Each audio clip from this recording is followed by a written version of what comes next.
Hey everybody, this is Dominic D'Angelo of Inside the Ropes and of other outlets as well, ad-free shows, but I am here today on the Premier Streaming Network. It is episode 15 of One of a Kind. I'm happy to welcome back none other than Mr. Monday Night, Mr. Wednesday Night just recently, Mr. Thursday Night, Mr. Money in the Bank. It's Rob Van Dam. Rob, welcome back to the show, brother. Thanks, dude. Episode 15. Episode 15. Wow. Yeah. It's a bitter. Everything's good, dude. Everything's good, man. Feeling great. It's a good day. Yeah. Good week. Right. Sad week in wrestling a little bit. Yeah, no doubt about that. Things that happened. I wanted to touch upon those, kicking off everything. First off, Bray Wyatt, the very unexpected passing of Bray Wyatt, only 36 years old, reported heart attack. Rob, did you ever get to interact with him at all? Yeah, I did some, and he was a really good guy. You know, I talked to him when I was there. I can't remember if it was when I returned in 2013 or if it was before I left in 2007. I can't remember, but I did talk to him and his brother Bo, and then last time I remember seeing Bray. Must have been one of the Hall of Fames, like over the last 4 or 5 years, or whenever it was that I started going to the Hall of Fame again after disappearing from them for a minute. I don't know what year it was. Last time I saw him, though, I remember he was really happy. So I think it was around the time when he was doing the thing with Alexa Bliss, or getting into that character or whatever. Because, but I'm not sure though. But I do remember he was really happy, and he was expressing to me how happy he was, and that they were using his ideas, and he was able to express himself the way he wanted to, and it was really cool to hear. And also at the same time, I remember thinking like, wow, I guess we're better friends than I thought we were, or at least he appreciates me more than I realized. Just the way he was opening up and we had that moment, you know what I mean? And that happens a lot with me, you know what I mean? Because I never assume that I'm making a huge impression on people. A lot of times I'll introduce myself to people, and they'll be like, they're offended because they think I don't remember them. They're like, we met, and I'm like, oh, all right, maybe I didn't really know, but I never expect someone to remember me, necessarily, because my ego doesn't tell me, you just made a huge impact on their life by shaking their hand, so Yeah. So I don't know. Like, good to see you again. Right. No, from what I've been hearing, like after the word got around of his passing and stuff like that, he was very outgoing and a friendly person to everybody, and like I guess he gave like the warmest hugs to people. So it was like in a lot of ways that like he very much felt like you knew him when you met him. I never got to meet him, but yes, from everything I've been gathering, he's very like wonderful person and human being, and everybody loved him, and he was very insightful too when it came to wrestling, obviously growing up in that family and stuff like that, and the legacy that Barry Windham and Mike Rotunda and everybody to that effect being there. And so he grew up in the business. It's pretty sad, definitely pretty sad. His Fiend gimmick was something else too, man. Yeah, he was so over. The fans loved him. They're sure that he's just 1 week away from the biggest comeback ever, the way they keep him in mind, and that's awesome to stay that hot. And everyone's going to just say what a good guy. And I know we're going to move on to talk about Terry Funk, who died like just the day before, right? Right, yeah, just the day before. You know what I mean? I have different experiences with Terry, but in both ways, it feels a little bit awkward to me when people send me their condolences. I feel like I don't deserve it. You know what I mean? Like I want to pay it forward and pass that on to the family and especially to his kids and wife and or fiance, whatever, and also even to the fans that are really crushed over this, because we have that connection. Certain wrestlers really touch the fans in such a way that they're part of their lives. I'd like to. I know then I'm one of those with a lot of my fans. And man, I still see like people are still crushed and shocked over Eddie Guerrero from 2005. Oh my gosh, yeah, people are still like, man, I can't believe that he's gone. And I think that was 2005. That was so long ago. You know, it's part of life. The longer you go on, the more people you see die. And you know, I don't want to sound callous, but you know, I get used to seeing it.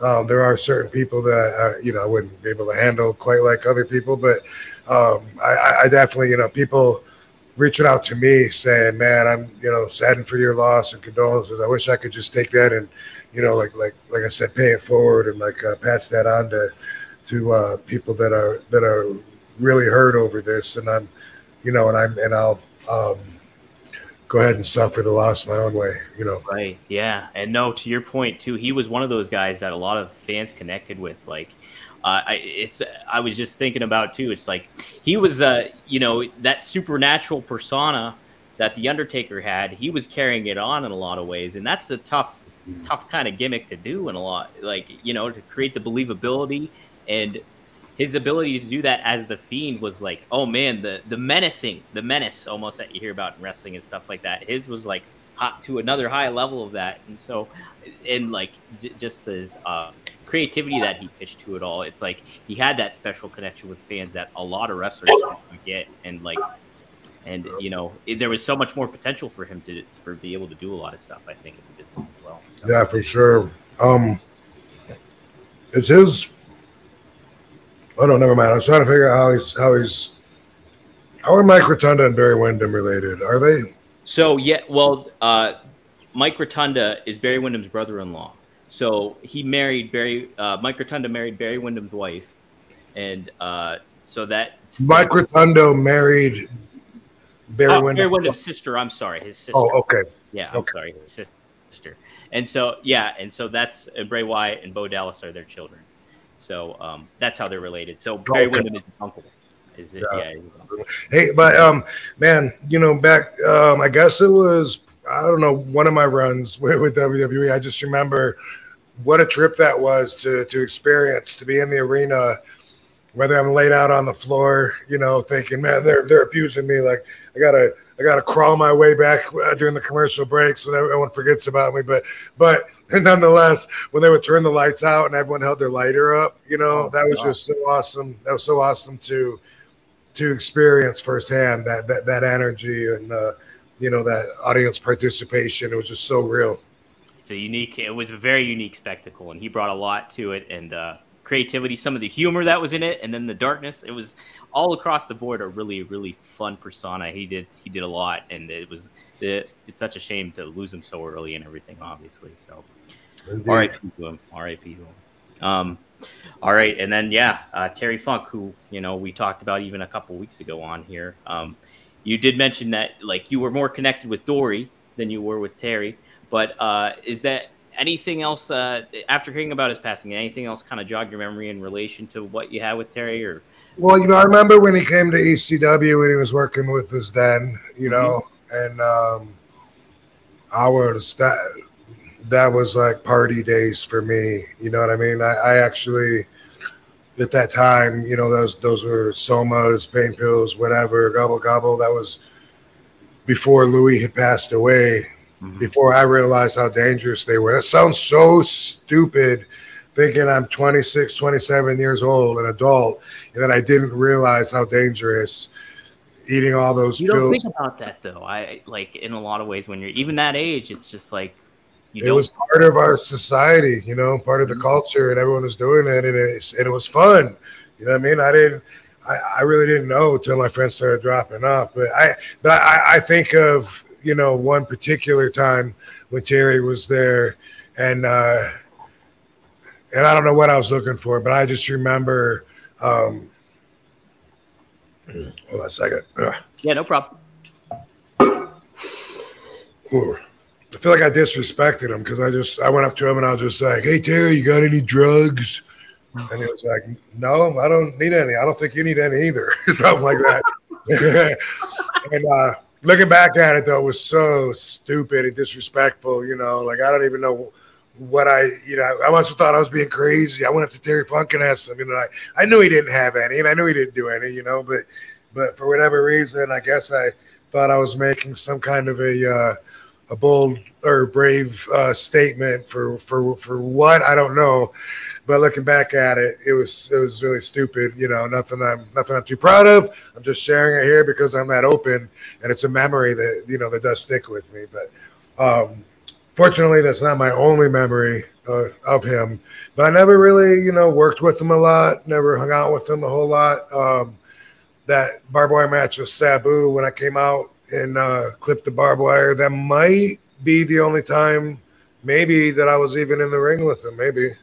Yeah, because I mean, to think about like what he brought to ECW, like he really kind of helped set the precedent, like that established star that comes in and be like, hey, look at all these up and coming stars that are happening here too. Terry Funk's a part of it, and so to look at that, and like it would have been kind of neat for you guys to clash in the ring at some point or another in a single. There was one time where Sabu and I were about to put somebody through a table. Mm-hmm. The way I remember it, it was in Philly at the Viking Hall. We were both up on the top rope, opposite corners. Sabu puts his finger up. Damn. And a chair hit him in the back of the head. He turned around and got one in the face. One of those times when everyone threw their chairs in the ring and called the finish. And in my mind, I'm always thinking, like, was that Bam Bam Bigelow? But I think it also maybe could have been Terry Funk. I don't know. Yeah. One of those. Well, yeah. I mean, Terry and Sabu had that legendary match too. And what was Sabu's thoughts on Terry and everything? Oh, he respected the hell out of him. Yeah. I loved working with him. By the way, as I'm choking on protein bars. Yeah. Well, I got that ready, and I have these mixed nuts right now. I always say that I don't munch. I don't get the munchies, and I don't munch in between meals. And that's true like 99% of the time, but sometimes I buy peanuts and I just try to, like, when I'm walking by, maybe I'll eat a handful or 2 handfuls and try and get some extra protein in me or whatever. And but yeah, it's nothing that I don't do it every day or whatever, but I do like them. But so I feel like, that I don't want to be taken as a hypocrite. And the protein bars, that's straight up, that's like a meal. Like I get the ones that are 20 grams of protein, 0 sugar, and if I eat 2 of them, boom, that's a whole meal. So that's not much. But yeah, but I don't, just for anyone that gives a fuck, I don't buy candy, and I don't eat it, and I don't snack, and I don't eat like chips and stuff. There's always exceptions. I might go to Subway and say, you know what, damn it, I'm breaking down and getting those multi-grain chips to eat with my sandwich. Yeah, you can have fun chips. But in general, I don't, though. It's just protein intakes, every so often. So, and once in a while, I'm munching and choking right here and dying by my hypocrisy. I just wanted to spit that out, literally. Terry Funk needs to throw a chair at your back so you get it all cleared out. I don't remember any other like really like deep stories being with Terry. We talked about being at the Funk Ranch, right? That was really cool. Oh, for the match, right? Well, it was that same trip, but I guess we went to the Funk Ranch on that trip, and we got pictures of the boys there. I have a picture of me and Sabu and Taz and Chris Candido, and I know Dreamer was there too. I don't know why he's not in the photo, but we all got to go out because we were in Amarillo for that retirement match that's on Beyond the Mat documentary. Mm-hmm. And, we all got to go out and visit his farm, which was really cool. Good experience. Pretty private going to the dude's house, but besides that, I don't got much that comes to mind except, R.I.P. Hardcore legend. Yeah. How do you view him overall, like as like a wrestler, influential in the business kind of aspect of that all? Personally, I feel like overall his contributions to the industry were huge, but a lot of it wasn't to the American crowd. And so because of that, a lot of the fans in the United States might not remember him. I remember when Terry and Dory and man, I just had his name till I went to say it, but they called him Jimmy Jack Funk. Oh, okay. Yeah. Art Bar, not Art Bar, Jesse Bar. Oh, I don't know. Maybe I can Google it real quick. So I remember as a fan, I don't think I was in the business. I remember being like on Saturday Night's Main Event, like those days when I was really young. But I remember the three of them when they were in WWF and had that run for a while. But besides that, a lot of the fans that wouldn't watch Japanese wrestling and trade tapes or didn't get to watch ECW might not quite be able to appreciate him as much because they didn't see him as much. But overall, you know, obviously, I mean, as big of a legend as there can be. And that, you know, that's the great point too, because I think about too.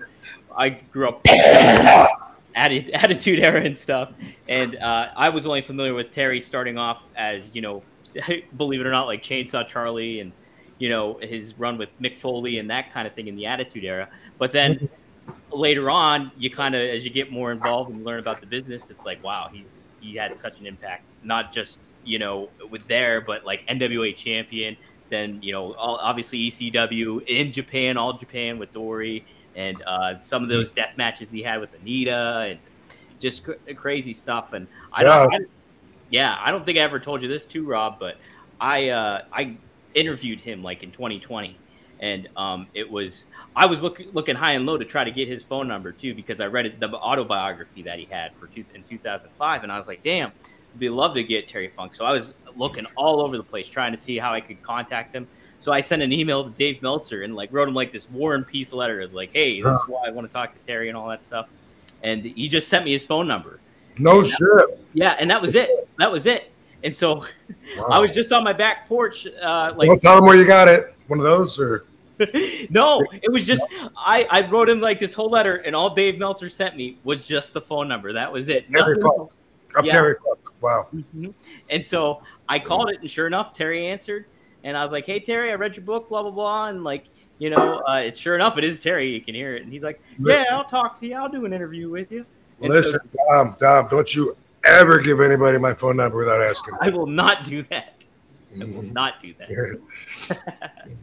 So, is there a way I can make your picture be closer to the camera so I can look at you and look at the camera at the same time? That's a good question. I can move myself in a little bit.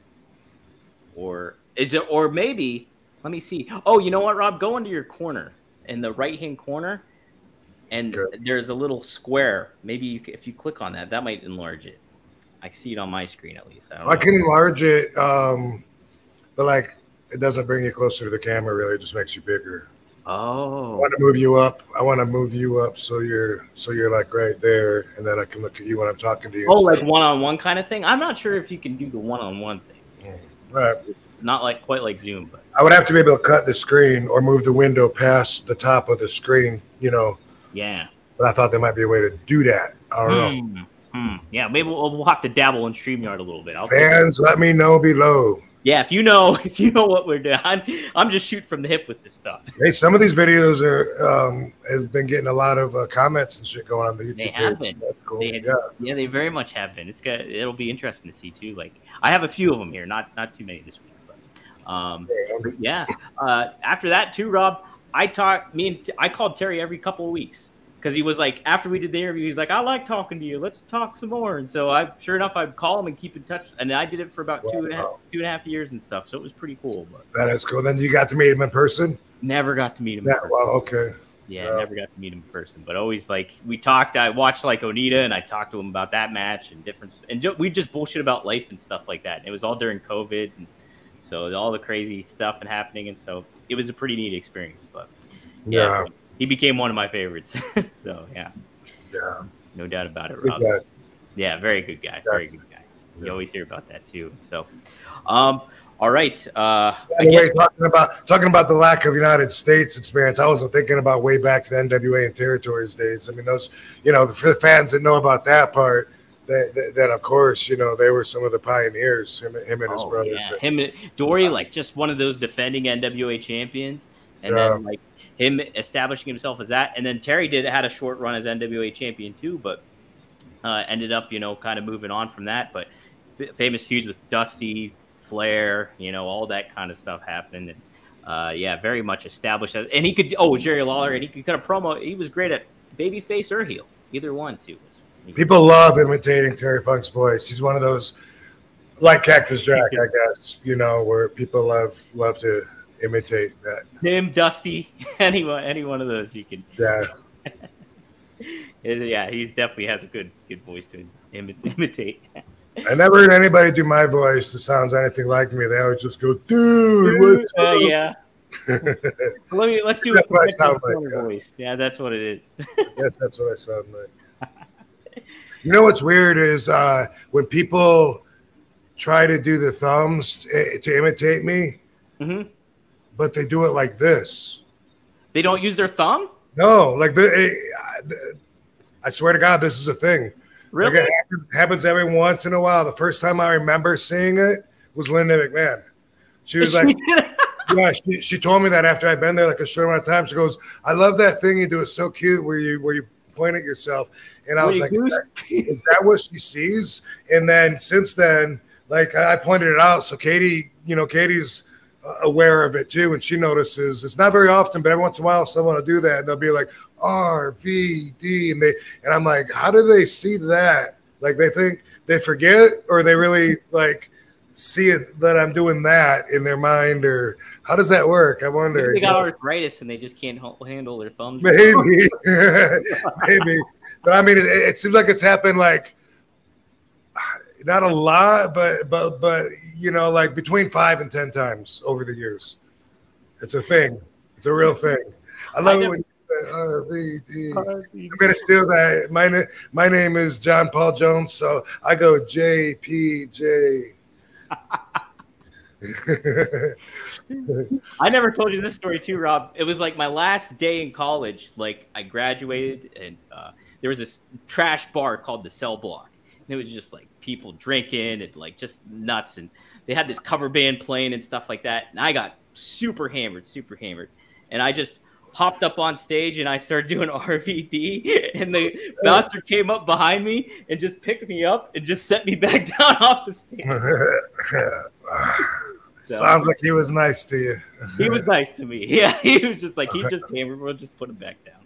He's like, you're lucky I love RVD. He's like, he is the man.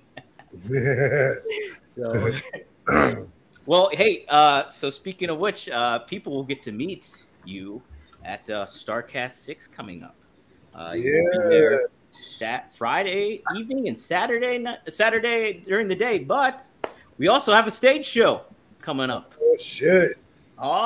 And that'll be Saturday, I believe early afternoon or like around lunchtime. So we'll have some good stuff. Good conversation.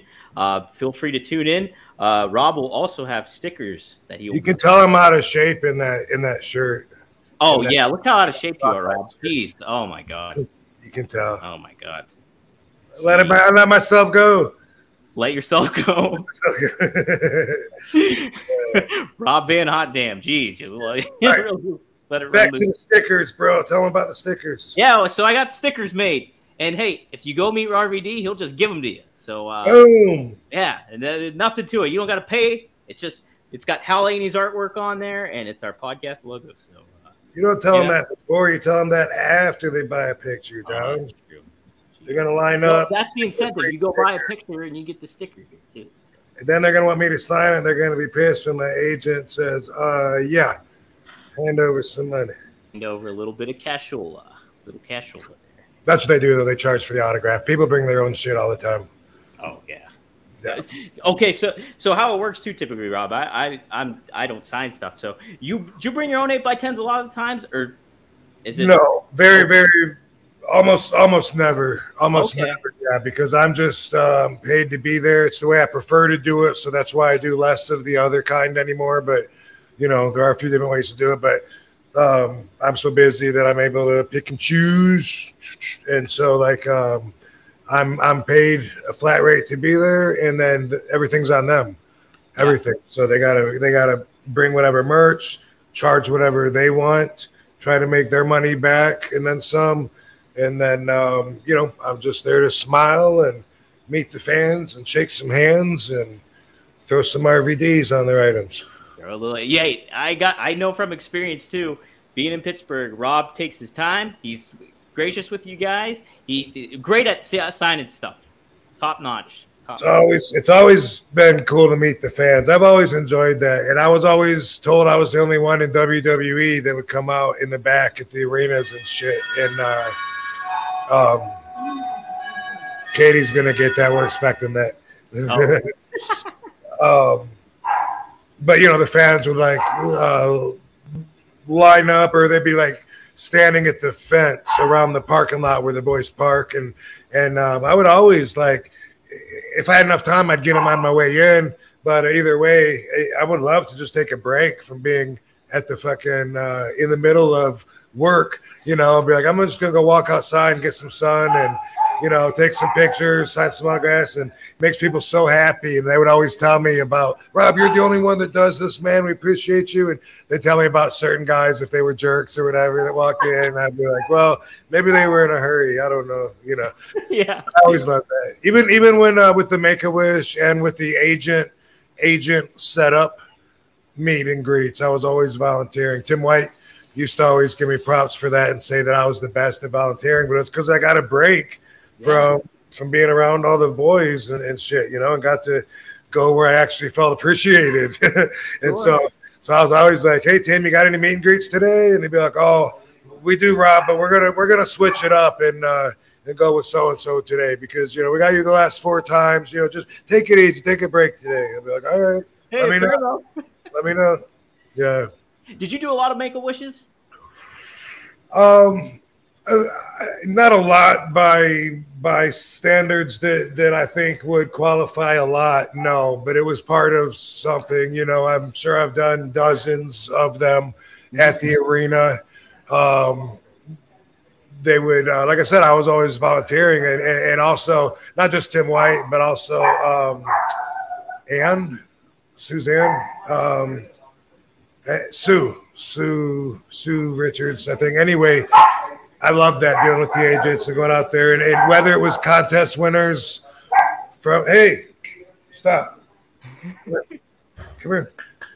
Whether it was contest winners from a local radio show, or whether it was 3 or 4 Make-A-Wish kids in a room waiting to meet, didn't mean the difference to me. It was all the same, Yeah, I bet it's just a neat experience, and like not only you're getting something out of it, but you're helping those kids out and everything. Yeah. They can know like their early lives too about like, oh man, setting a fandom. It's pretty neat. Barbie's a fan too. Yeah. No, that's true. I mean, it's you got to be cognizant of the impact that you have on others, and when you're in a position like ours, a high profile role model kind of situation, where man, people could kids especially just light up when they see you, like, whoa, Rob Van Dam, and it's like something that can be taken for granted if you don't see it enough.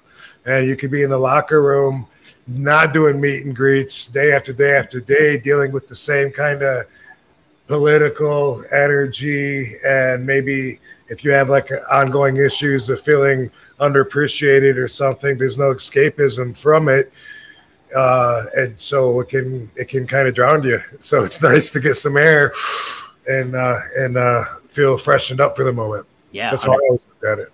Yeah, no, that's definitely true too. That's definitely true. Well, cool. Hey, speaking of fans, we got a little bit of feedback I picked out here from YouTube. If you guys like what you see, obviously, go to the YouTube, go to rvdpod.com, check out the videos, the clips, and make some comments because they might get read on here too. And even if not, Rob's always checking them out too, and seeing it all. So, and I look at them as well, so obviously, because I'm down below. Down below. Get some comments cooking on there. That helps us out. All right, so Big Rocka 9606 says, love the pod. Applying RVDology to my life. and it's been helping me get through the mental grind of life. Just started reading the Celestian Prophecy. Also love the stories and a peek behind the curtain. So how about that, Rob? Boom. Doesn't get any better than that, man. That's the kind of feedback I love to hear. I love to know that I am accomplishing that. That's fucking what I do it for. I think that's the coolest aspect, I think, too, is the RVDology and like people being able to carry it. It's like, hopefully we're entertaining you, but then on top of it, hopefully you're learning a lot of stuff too. Just stuff that you can apply to your daily life. It's pretty neat. Yes. All right. So you talked to this guy, but he says, "Hey Rob, a huge fan since 2003. Well, my parents actually let me watch wrestling. I was wondering if you had a panic attack from smoking weed. I had a heart condition and smoked oil. Called an ambulance because I didn't want my girlfriend to find me dead on the ground." And you said you never have, but you've had friends that have. Be careful; it's not for everyone. Yeah, that can be an aspect of definitely smoking. I've had some of those everyone, but I have one friend in particular that heavy smoker. He used to own a medical marijuana store, so he was really into it. And after smoking for years, all of a sudden he stopped and said that he started like freaking out and he was telling me to beware, like this just happens, and it's never happened to me. He's already gone back to smoking, and I don't know, maybe 10 years later, had the exact same thing happen again. Wow. So now it just happens out of nowhere sometimes for him. Apparently, yeah, apparently, we're all different. We all react differently to absolutely every form of stimuli that happens throughout the day, and that's something that I can't be completely shocked at because I know that's true. Because I know that everyone has different reactions. It's not normal, but the paranoia thing, has been talked about a lot. So obviously that happens to a lot of people. But I usually think that paranoia has a lot to do with just having an alternate perception, a little bit of a feeling of a loss of control because things look different. You can't tell how your depth perception's off, whatever. I think a lot of it is just, like I said, the loss of control and reacting to that. But also, it could be directly releasing cortisol and adrenaline from the brain on some people and just straight up causing panics. It's like, hey, maybe try a different strand or maybe just stay away from it, but just know that that's not how it affects everybody. Absolutely. Yeah. I know I'm very novice when it comes to smoking, but when I did, I've had panic attacks on it before, but then it's just definitely depends on who you're around and just kind of how much you kind of do too. I think helps you out a little bit too. If you're with people that you feel comfortable with, that's helped me out.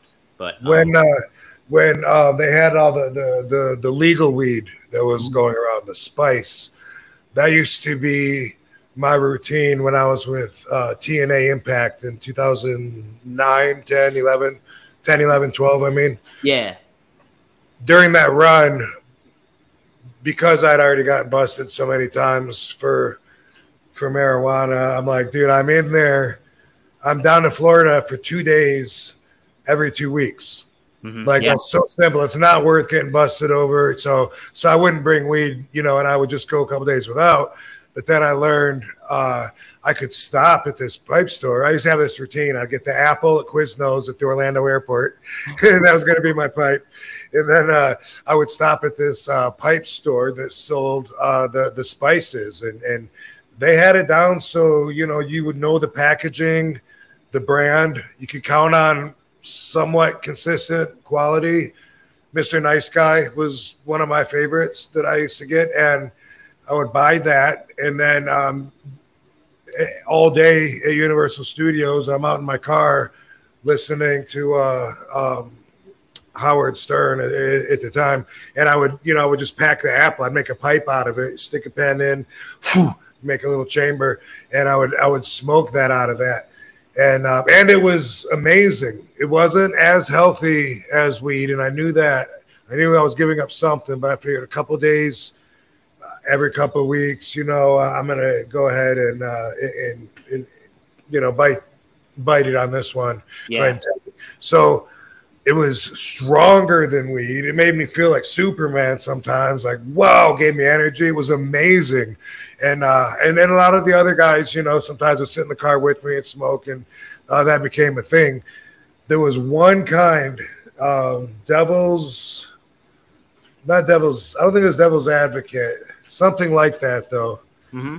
That is the only thing that I've had that made me completely freak out. It was straight up just a reaction, a chemical reaction in my brain to that particular intake, what I took, you know, because it was, I was at a signing and I went off by myself, and all of a sudden it was like acid or I compare it to acid because like my vision turned everything physical into blah and just like blending, and all of a sudden like my heart rate went way up. I started panicking, you know, and I was like, whoa, and I'm looking around and I was just like, oh my God, I am fucked up. And that just happened that one kind with that, but I put that shit away, and it was probably like a year later I pulled the same package out and tried it again, did the same thing to me. Did it? Oh man. Yeah, it was just not enjoyable. It was like everything was just moving. Nothing was solid, you know, and it's like, whoa. I know. Oh man. I've taken a friend of mine at work gave me edibles, and I had one. I took one, and I'm not used to taking edibles, and I waited about an hour and a half, and I was like, this is not doing fucking shit. And so then I took another one, right. Immediately kicked in, and boom, my night was ruined. Yeah, everybody's got one of those stories with edibles, it seems like. Oh yeah, no doubt. Hard to judge on those. Oh, very much so, very much. No. All right. So this jogged my memory. Gary Rossetti, 2443, says, Katie Forbes took a wicked cactus driver from Sandy Callahan and looked great while taking it and sold it perfectly. I think I remember when that happened, and I was like, wow, she did sell that really well. So that was a pretty neat comment, I thought. So. Yeah. Maybe they're going to need the garage door open. Oh, okay. She's already on it, dude. Already on the case. All right. All right. Yeah. Hey, baby, they were just talking about that awesome pile driver you took from Sammy. Oh, thank you. Yeah, it was great. Yeah. That was funny.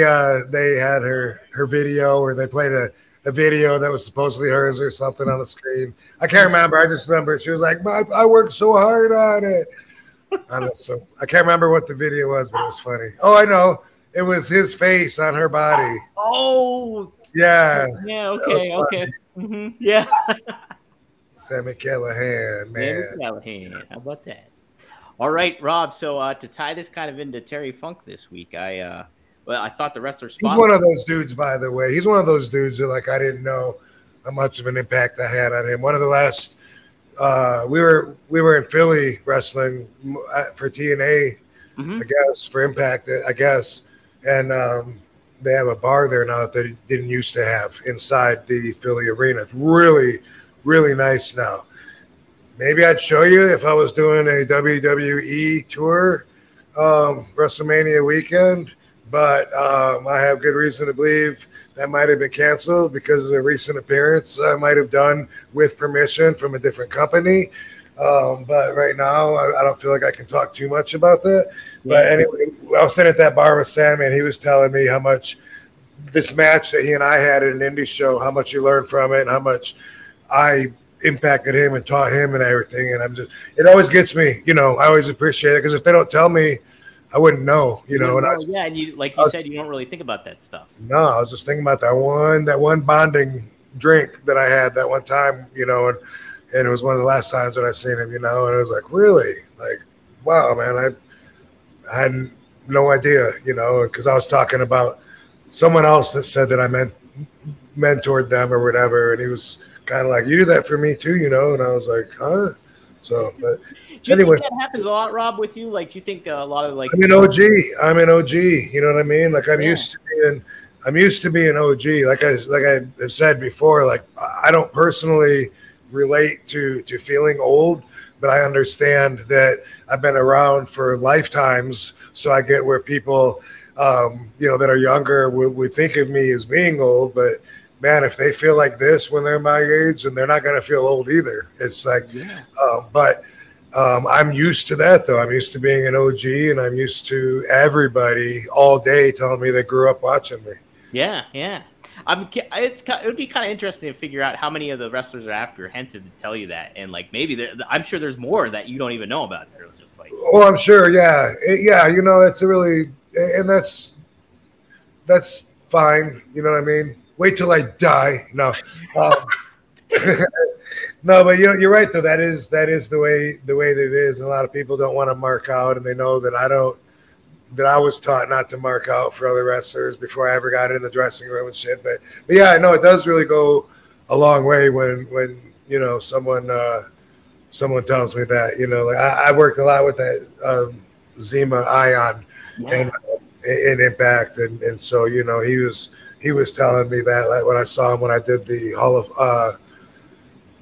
what did we do? We did the draft picks recently, and I saw him. He wanted to take the time to tell me that directly, how much he appreciated that I took the time to help him up and work with him, and how much he learned from it, and he'll always appreciate it and shit. And it's like that always goes a really long way, a lot further than the fans that say "fuck no job, Rob."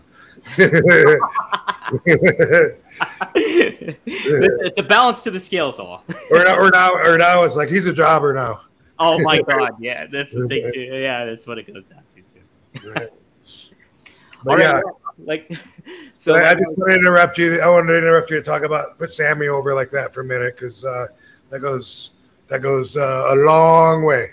He's got a good crew too. All those Ohio guys I know that really tie into it. I know he's helped them a lot, so it's like it all transitions over. So pretty neat.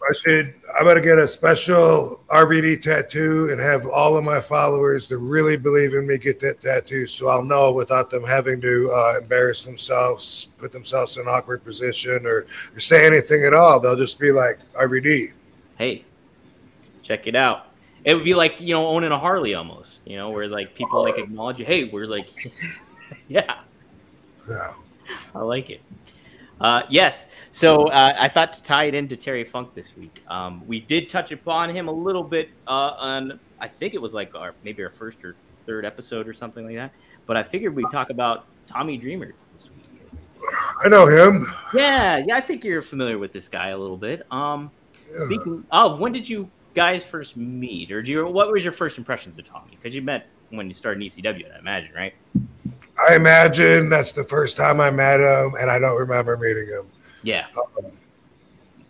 I don't recall what my first impression was, but I don't remember thinking anything different of him ever, other than he's a very likable, affable guy. Seems to have honorable, good intentions behind his actions. He's fun to be around, and he cares very, very much about the business. Oh yeah, you can definitely tell that. 100%, you can tell that. Yeah. He's like, he's a co-host on Busted Open Radio, and you definitely see that just shine through through the radio and stuff. But. And also a great sense of humor. Like some guys are serious. Like I don't know, Billy Gunn. Billy, and then Tommy always in a good mood to at least make fun of himself at the very least. You know what I mean? And be humble and sarcastic as opposed to serious. Right. Yeah. Definitely. Kind of like self-deprecating in certain ways, and just Sure. You'll always like to see that too a lot of times. Yeah. For a point of reference for our listeners, one of Tommy's early matches in ECW was at NWA Bloodfest in October 2nd, 1993. The Tasmaniac defeated Tommy Dreamer. So how about that? Oh, before I forget too, apparently your recent rival Jungle Boy, or Jack Perry, he's going to be facing Hook at All In this weekend in London. I forgot to ask you, did you run into Hook at all when you were backstage at AEW? Yes. Yeah.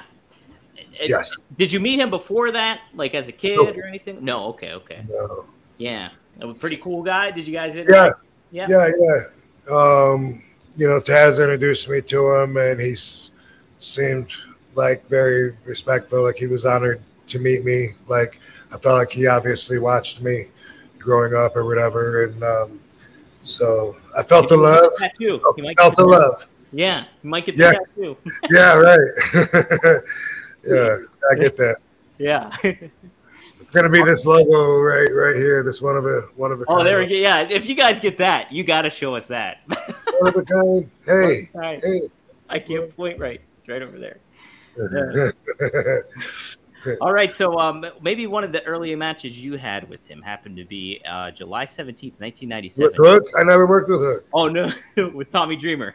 Oh, 97, November to remember? Well, no, July 19th, 1997 at Heatwave.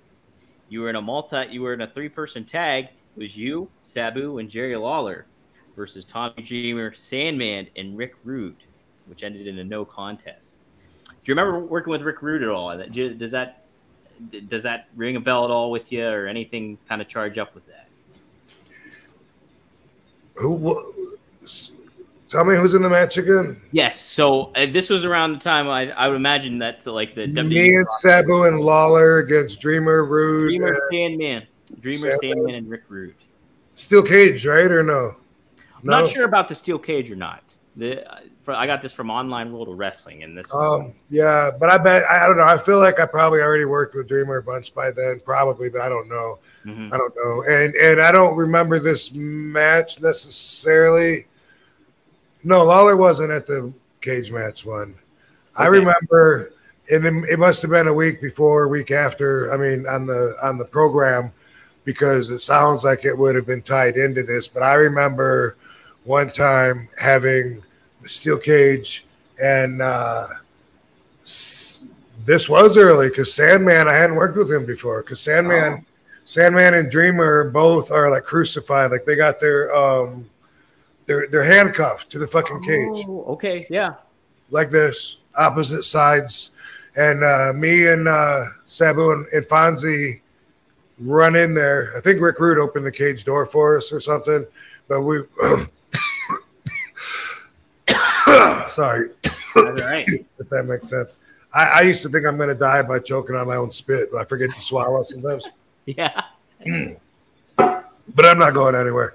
Yeah, and by the way, somebody left a comment, something about that they appreciated me and just wanted to tell me like while I was still around, because people don't give the people the love sometimes they deserve until after they die, and that's cool and I appreciate it. But what a lot of people don't realize is I'm going to outlive everybody. So even though you think that someday you're going to be putting me down and be sad about it, don't even worry about that. Put that out of your mind. Yeah, get rid of that. Yeah. Get rid of that. So we're going to run into the middle of the ring and set two chairs up back to back. And then we're going to both run, me and Sabu, and we're going to jump off of the chairs. And Sabu's going to hit Dreamer with something. Fonzie's going to hold a chair over Sandman's face while his wrists are handcuffed to the cage. Mm-hmm. All right? Okay. Bam. I'm running, jumping off of the chair that's like in the middle of the fucking ring, delivering a flying one-legged side kick. And we're talking about this earlier. And Sandman says, "Lay it in there." Okay. He never said that again to me, ever. Ever. The very first time I ever kicked Sandman was the last time he ever put in such a silly request. Lay it in there. But I remember that, and I don't remember the exact tag match. I thought that might be it, but it wouldn't make sense that Lawler was there, but I don't see how Lawler and Rude could have been there. No. You did say Lawler and Rude. I don't see how they could have been there at the same time. Yeah, this must have been like, I think, so initially started, I was looking at Meltzer's newsletter during that time too, and it said, it had a question mark at who the third partner was, and apparently Rick Rude was the surprise in it, maybe. It's not, from what I was gathering. So, what was how much interaction did you have with Rick Rude? Anything that really sticks out to you or anything like that? I remember smoking a joint with them. Yeah. Yeah, outside the Philly arena, and I was marking out inside a little bit. I was a big fan of Rick Rude's, and I was just thinking, man, this is so fucking cool, you know, Yeah. smoking with him.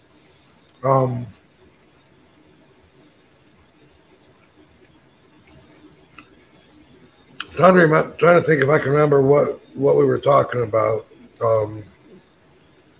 but I don't right now. I just remember he was really cool and really respectful, and I just thought that was super cool. I really wasn't around him much at all. Maybe two times. I feel like maybe 2 times. Honestly, like too, if I wasn't looking, I wouldn't have even realized that you guys were like interacted in the ring with one another. So it's pretty neat to kind of find out. But yeah, I hear a lot of good things about Rick Rude and how like kind of just one of the boys basically. And you know, I know Kevin Nash was a big fan of him too, and all that stuff. So supposedly a badass too. You're right. Yeah, you hear that a lot. As a fan, you know, that was our first look at abs. Right? We didn't know what abs were. Shit. Mm-hmm. That was that. He was like, yeah, he was like very much the first one. And there's a very, very good chance, maybe 100% chance, that me having my shit airbrushed was inspired by him doing that with his pants. He had Cheryl Roberts painted on his pants to insult Jake that one time, and that's always been in my mind. So, you know, that's what I wanted to do. How about that? So inspired by Rick Rude, huh? Jeez. Sure. Maybe not just him, but definitely kind of helped. But then maybe anyway, yeah, got the gears turning a little bit. Yeah. So at this time, I kind of wanted to tie this in a little bit too. Meltzer at the time, apparently this Dennis Rodman had his match at Bash at the Beach at the same time here. He tagged with Hulk Hogan against Lex Luger and the Giant. And Meltzer writes, so now Dennis Rodman is a bona fide pro wrestler, and the scary part is he wasn't all that bad. At the time, he was 36 years old. He said he was not only not an embarrassment in the ring, but actually showed far more aptitude and more trained pro wrestlers with months of training in their first match. His offense was limited, looked decent. His athletic ability, which was world class, was able to translate better into wrestling than expected. It was naturally strong. Yeah, so it had some well-timed leapfrog spots. What did you kind of... Was that on your radar at the time, or were you guys just like focused on ECW a lot, or did that kind of hit you over like, oh, Dennis Rodman's kind of like, wow, that's kind of wild?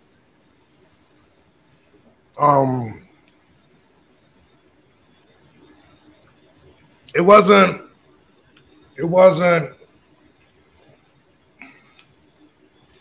I associate it right now with Jay Leno being a wrestler. Right. Mm-hmm. Maybe Vince Russo writing a bunch of silly stuff. Mm-hmm. I don't know if he's the guy that really gets the credit for that. David Arquette being champion. I associate it with that. It seems like in my mind that was happening at the same time period. It was kind of embarrassing, like a black eye for my personal feelings on the business, you know. Nothing against Dennis, and I know he's serious about it and shit. But then there's another basketball player or another football player, and I don't know who these guys are, but same gimmick. And so I kind of felt like, you know, credibility-wise, that that the business was losing steam. Some of it's like, you know, what you're talking about, like the old school mentality of it. Like it's kind of putting a light on it a little bit more. Well, I still feel like that every time. I still feel like that, you know. And I mean, I know Bad Bunny is super popular. People love him, biggest star. And I really haven't seen much. I think I saw him do one jump, which is really cool. And maybe he's a full-on great wrestler. I don't know. But my thoughts instinctively, whenever I hear about something like that, is like, you know, that it makes what we do seem a lot easier than what it really is. No, yeah, and yeah, I can understand that for sure too, because it's just like, hey, if just some Joe Schmo Schlubber can come in here and kind of do what we're doing, what does that speak of it, in certain ways? Jackass kids can come in and have a match, or right, whatever. Yeah. I've always felt like that. Now, with the experience that I have, I understand business is business, and I understand numbers. And Katie told me, she had to tell me because I'm not that musically inclined, but that how big of a star Bad Bunny is, and it's like, well, I mean, I get that why they would want to include him and stuff, but still. The Sheik inside of me grumbles at it. What the fuck? Yeah. That's the idea, just like every time. It doesn't matter who. Jeremy Piven comes in and does a crossbody off the top rope. Yay. I want to do that. Right, yeah. I had that planned for my match, and fucking Jeremy Piven did it. And he called SummerSlam Summerfest. Yeah, I've just always felt like that. It doesn't bother me as much as it used to, and now I'm a way bigger fan of the whole female in general. Whether it's the female wrestlers or whether it's guest stars or whatever. I mean, I was pissed at the Miller Lite girls bumping me and Kane's match off of WrestleMania, which is the way that I remember it, and getting bumped down to Heat, and but now it's now I don't get upset at anything, but also I wasn't allowed to be as big of a fan of the female back then.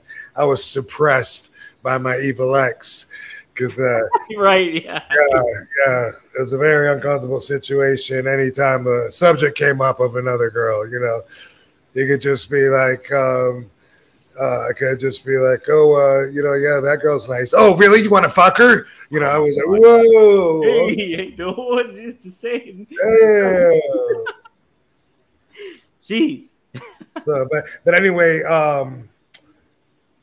and not even just females, but in general, like I get it now. But it's because the business has changed that much. I get it now. But back then it wasn't cool, you know what I mean? Just like when they started making that we just talked about it, the documentary on Beyond the Mat? Beyond the Mat. That was still a closed door society. Right. And what he was doing was not cool by us. And I happen to know that guy was sabotaged a lot when he was on our property. He'd have his camera laying around and a bunch of like VHS tapes and stuff. And I happen to know some of the boys would go and, on a mission and take those tapes and like hide them in the walls. There was like holes in the walls where, and lost forever. Who knows what kind of work he put into that stuff, But it was like, we didn't want him there. We didn't. He's like, oh, we're going to tape you getting ready for your match all day. Is that cool? Like, fuck no. No. No, it's you not. You want to get me stretching? Okay, hit me then. But leave me alone and let me just stretch. But until then, fuck no. Dude, yeah, it was very much like that anyway. So, I got sidetracked, but that's where I came from. So when they had, even though it's always been like Cyndi Lauper and whatever, it's always been an aspect of it, but it's been one that was choked down by me because of the way that I was trained. And now I look at it because the business has changed so much. I try to look at like a big show like that, more like a Las Vegas show, like from beginning to end, the way they have everything set up and with the lights and the music, the pyro, everything is like a show. So I can see where they can be part of it and add a lot to it. When you're on the road and you're a competitor and that's just another day for you, day 25 out of the month, it might not feel like just a show, Right. No. So it's hard to get out of that perspective too, to look at it that way. But that's that conversation of the meat peddlers, versus the meat. Right. Yeah. Now, Rob, you kind of mentioned this might have been on the hidden episode that we have. you kind of mentioned too. Casino. Yeah, the casino episode where I think we did talk about Bad Bunny, and I think you talked about Mike Tyson. So when somebody like a Mike Tyson or Muhammad Ali kind of gets involved, is that a little bit more digestible for you as a wrestler with the old school mindset?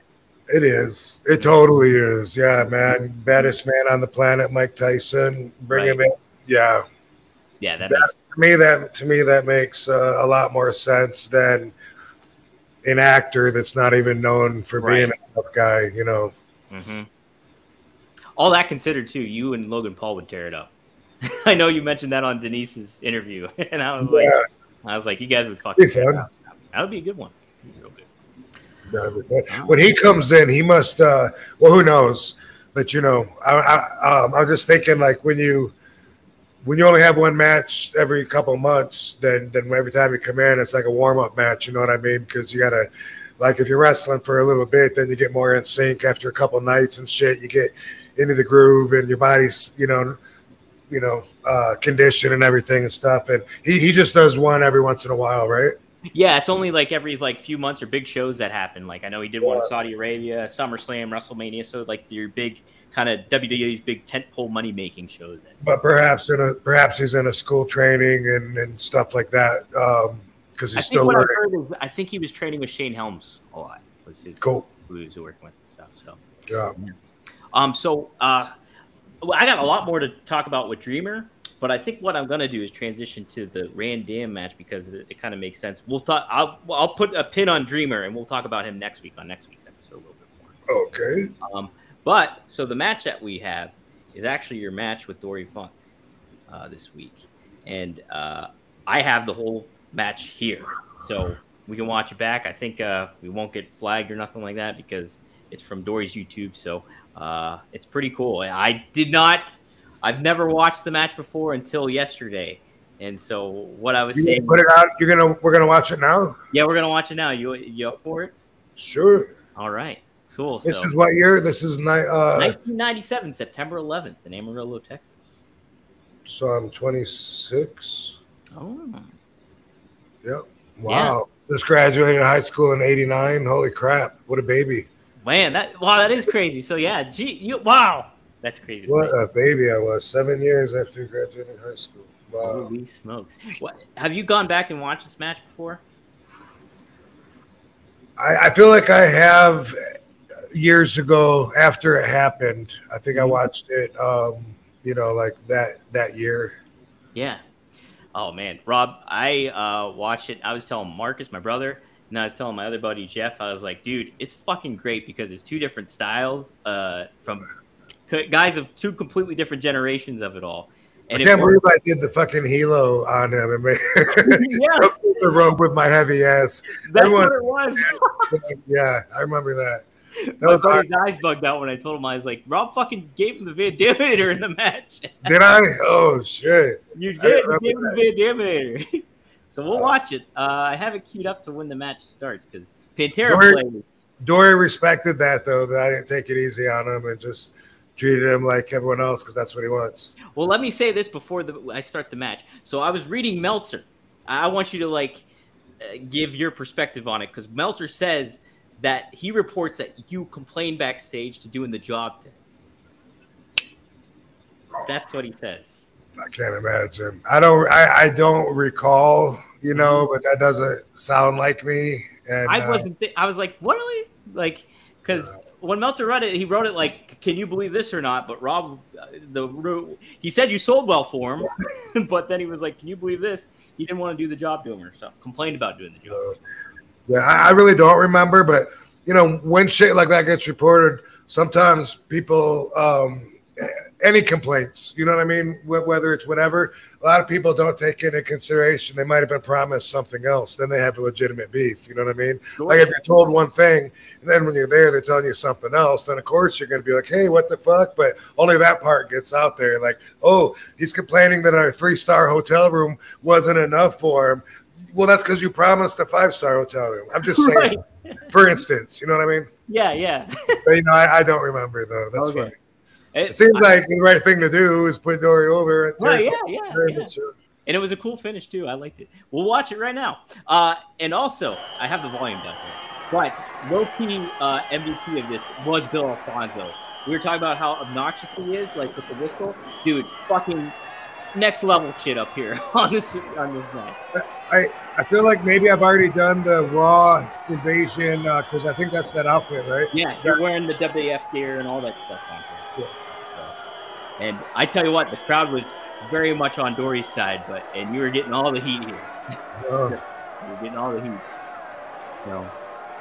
Oh, I didn't even have the 3 pumps yet. No, you were just doing the quick ones real quick. I did 4. You weren't doing the Linda McMahon. You weren't doing the Linda McMahon, no. Looking confident. Looking ready to roll, man. Oh, no, you know what? My shoulders look stiff. I'm jacked. My shoulders look stiff. I'm jacked. Can't move. I can't move. So fragile, Rob. Look at you. Fragile at 26. Fragile, so fragile. Do you remember the atmosphere of this crowd at the time? Like, was this like, damn? Because I mean, coming from here to like doing it like at the ECW arena, and this comparison, it's like I think it was 3,800. It was the house here. So. I don't remember actually, like specifically what it felt like. Yeah. Fun fact though, I was half my age that I am now. How about that? Simple math, ladies and gentlemen. Simple math. When this headlock started off too, I was like, dude, Rob's already selling really good because you're like, oh, struggling and like out of surprise. Like, all right, this is gonna be good. That's what people don't understand nowadays. I was telling you I could help a lot of people, but I don't feel obligated to do it on a public format. But there's so much that guys are missing nowadays with they stop working when you need to keep going all the time. Don't stop working ever. And never stop. This was great too because like Dory surprised the hell out of me with the leapfrog stuff and all that whole sequence there. I was like, damn. I was like, did not expect that to happen. So. Oh no, Fonzie throws.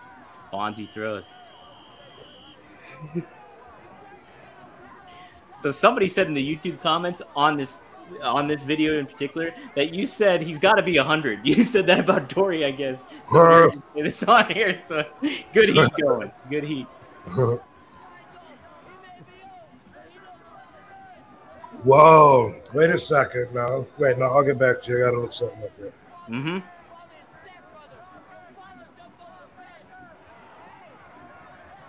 Oh, Dory's gonna give chase here.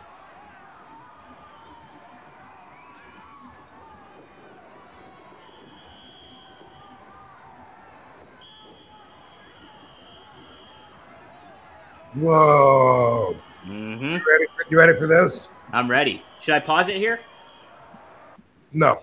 Okay. All right. Either way. All right. According to my calculations, Dory in this match right now is approximately 4 years older than I am right now. No shit. Yeah.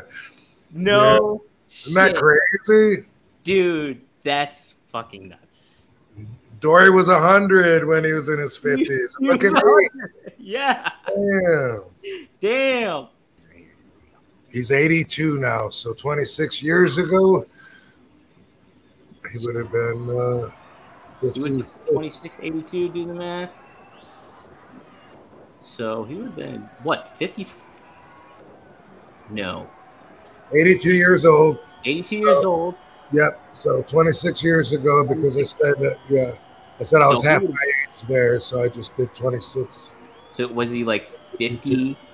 56. I don't know exactly when his birthday is. Yeah. 56. He could have been, let's see, he's born in February, so maybe.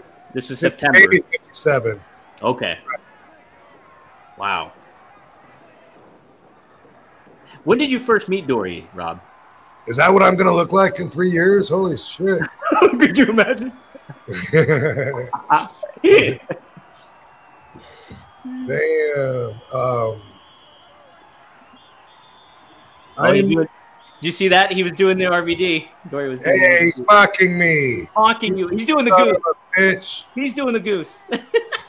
Get up, RVD. What's up for that uppercut? Damn. Oh, I got you. Did you first meet him in Japan, Rob? Or? Yeah, that's what I was. Sorry, I was trying to answer Okay. that question. In '93, in February, was my first trip in All Japan, and I probably met him on that first trip.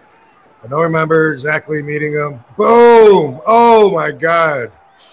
Oh my god! Oh man, That was all floor. I that mean, was awesome. my heel might have bumped him, but what the hell? That was yeah. When I saw that too, I was like, "Oh my god, that did not have to feel good." He fell in because my heel bumped his ankle and something. I don't know. Wow. That was nutty. No wonder everyone said I wouldn't last. You know, everyone's like, "You're gonna be done wrestling when you're 40." So Japan, you met Lord, him. yeah, Lord Blair's was the agent that booked me the first time in February of '93. He lived in Hawaii, and he middlemanned the booking with Giant Baba. And then I think it was the very next. It was like a year later. Dory took over that position. Dory called me and said, "Hey, shitty punches," and Dory said, "They want you to come back. When you're ready or whatever." And I was like, "Oh, okay." And then it's like, "Well, you really got over there. They'd like to use you again." And I was like, "Okay, cool. When's the next really short tour?" And so my first 3 years, I only did the February tour because it was 15 days, and it was hard for me to be over there on a bus, going, eating at truck stops. I didn't even eat seafood, and just the whole thing was. It was hard for me. I was so young. It was really hard to be on the road and in another country, and I would lose 10, 15 pounds, in that 15 days. Yeah. And you're only like, what, 22 or 23 at the time for that? Yep. 22. Just turned 22. Just turned 22 2 months ago. So I'm a baby. I was hanging on the boys' coattails at the airport because I had no idea how to even get to a gate, how to follow the signs at the airport. Yeah. Oh my god. Yeah, that's got to be overwhelming. Yeah. But so anyway, Dory booked me every time after that. He was the guy that would, and then Johnny Ace eventually too. Dory or Johnny both were, either one of them could book you for a trip. I don't know why one or the other would do it, but that's how I got to know Dory. And then got along with him right away. I remember him teaching us how to order food at a Chinese restaurant there in Tokyo where we would stay. Yeah. And teaching me a few things, how to. One thing I remember him saying, because I remember one time I was really hungover because they made me party the night before. They made me, but they would. We were young, you know what I mean? They put the pressure on you. Yeah, they peer pressure you. Icky. Anyway, I remember telling Dory, "Oh my God, I feel so sick. I can't believe." And Dory, this was in the daytime at the arena. And Dory said, "Yeah," he goes, I've found that usually no matter how you're feeling, usually by the time it comes down to get ready for your match, you can usually get through it." And that always stuck with me. And I'm like, that motherfucker is right, Yeah. He's right. I remember one match where I just felt like I barely made it through it. I felt like I was going to throw up the whole match. But for the most part, he's right, though. All day it could be "Oh my God, how am I going to do this? Holy fuck." Then when it comes time to be out there, boom, turn it on. Okay, so I just Van Daminated him. Yeah, we're gonna go back to that one. Oh shit, Dory. Oh man, it's good shit. So he's got the. Is this the Indian Deathlock? Is that what it's called? The Indian Deathlock? Is that this one? I can't remember. I don't know. I think it was just a drop toe hold. I don't know. Yeah. Not a. That's his submission. Spinning toe hold. I think. Spinning toe hold. You're right. That's what it is. All right, here it is. Hey, boom, good stuff. Oh shit. I was so shocked when I saw that at first. I laughed. I was like, damn, I was watching at Starbucks. So 57-year-old Dory Funk Jr. We're taking a Van Daminator. Van Daminator, man. That's what happens now that I'm 52. Everything is 52-year-old RVD when it's recorded. It's amazing that I'm still walking. Mr. Monday Night. Fonzie's putting you over. Oh, shit. Did I just throw it at him? You just threw it at him. Shit. Bob Ortiz, that ring announcer. Oh, okay. I broke his nose. Did you really? Yeah. This is the match with Doug Furnace. Boom! Kicks out. RVD can't get that high anymore. I saw one match. Now, how did this match come about exactly, Rob? Ooh. I don't know. I mean, I was in contact with Dory. I've worked Dory in Japan. You know, they probably just asked me to do it. Yeah. Wow. Sorry, baby. It was up there. Oh, arrogant pin. Got it. Hey, have some respect. That man's a legend. That man. Yeah. What are you doing, Rob? Normally, when I do pin someone, I usually like hold their shoulder down. You know, sometimes I hook the leg. Otherwise, I put all my weight on their shoulder to hold it down, and sometimes that gets some pushback from fans. They think that's disrespectful because I don't hook the leg. And apparently, they know more than I do. Well, you got to aim for the shoulder because that's what you got to get up is the shoulder. That's what Sabu taught me.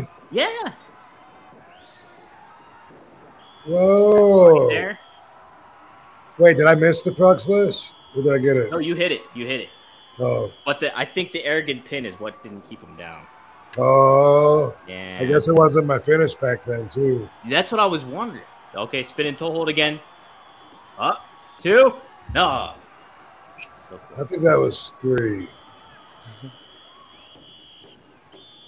Fonzie thinks so. Yeah. All right, that proves it because he used to be a referee. So he knows. Yep. Inside.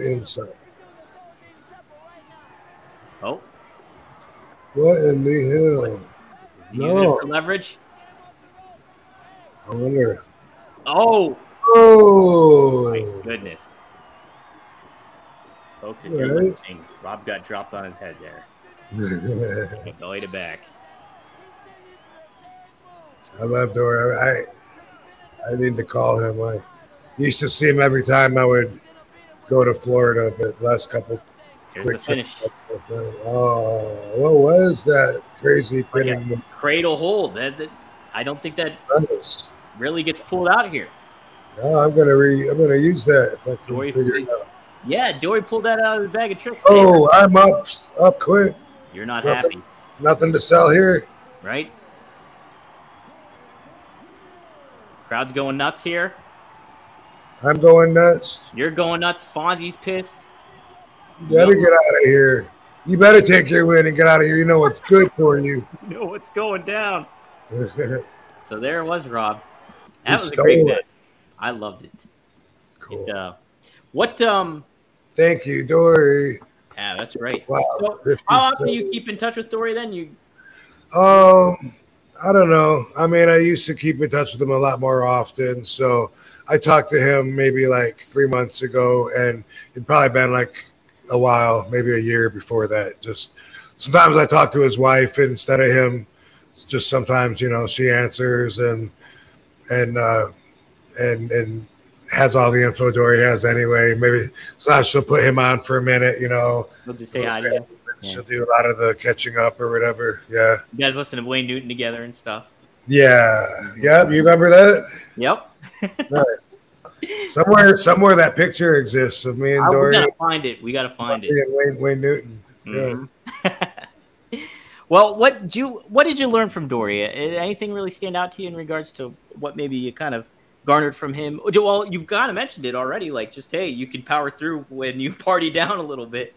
I mentioned a couple times, yeah. Regardless, even if it's not partying, you know, if you're just feeling sick and whatever, he said, you know, by the time it's time to get out there, he said, I found, you know, that you can get yourself, you know, you can get yourself there where you can go ahead and get through it, and you know, he was. I think he reiterated that half the job is just showing up. You know, if you can show up somewhere.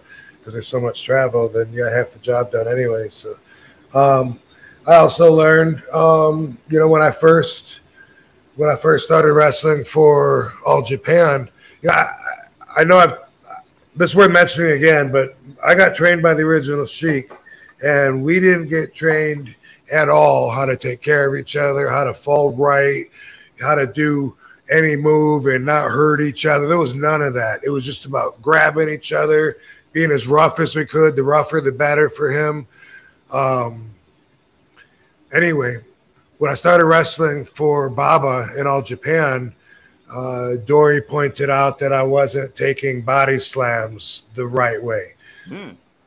Yeah, and I don't know if I don't know what it was that I was doing. I don't know if he wanted my feet were maybe, I don't know. I really can't remember if my feet, something about the timing of my feet hitting, and I think he was saying if my feet hit when my back hit, if I could do that at the same time, it helps distribute the pressure throughout your whole body, and you won't get hurt as bad. And the way that I was doing it, I guess my tailbone was hitting and then my feet, and he was saying I was going to wear my back out that way.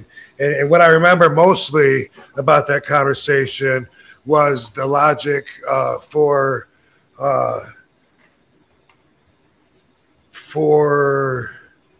exercising this tactic. He said, don't worry about it. Just think about it, work towards it. You'll get it.